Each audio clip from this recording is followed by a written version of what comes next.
Ce samedi 12 août, François Hollande célèbre son 69e anniversaire. L'ancien président de la République s'est marié en toute discrétion le 4 juin 2022 à l'actrice Julie Gaillet et il s'agissait alors de son premier mariage. En effet, il n'a jamais passé la bague au doigt de la mère de ses enfants, Ségolène Royal et ce, même si leur histoire d'amour a duré 27 ans. Pour rappel, les anciens tourtereaux se sont rencontrés en 1978, sur les bancs de l'ENA, dans la même promotion, Voltaire.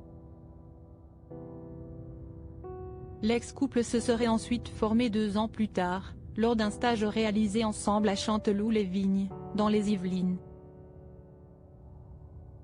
En 1984, François Hollande et Ségolène Royal deviennent parents pour la première fois d'un garçon, qu'ils prénommeront Thomas. En 1986, c'est une petite fille qui pousse son premier cri, Clémence. Julien viendra agrandir la famille 1 an après, suivi par Flora, née en 1992.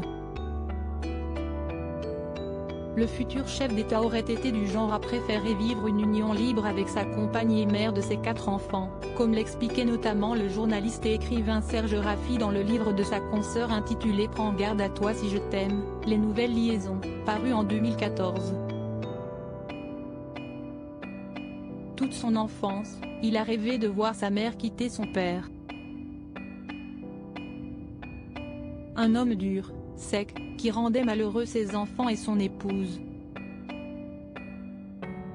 Le mariage pour Hollande est une prison, affirmait-il en détaillant ainsi la raison pour laquelle il n'a jamais épousé Ségolène Royal, même si celle-ci avait, 1 an avant leur séparation, formulé son espoir de devenir un jour et officiellement sa femme.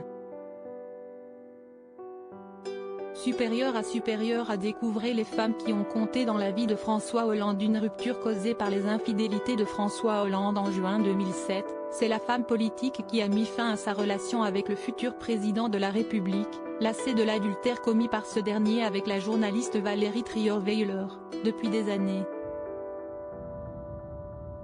Alors que François Hollande a ensuite refait sa vie avec cette dernière, l'histoire semblait se répéter, cette fois avec Julie Gaillet.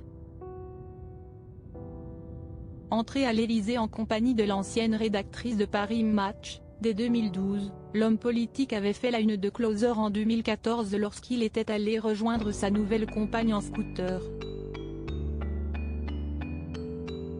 15 jours après cette révélation, le chef d'État a annoncé avoir rompu avec la journaliste qui partageait sa vie. L'officialisation de son histoire avec la comédienne aura finalement eu lieu le 9 décembre 2017, lors de la cérémonie d'hommage organisée après la disparition de Johnny Hallyday. Article écrit avec la collaboration de 6 médias Crédit Photo, Jean-Louis Macot.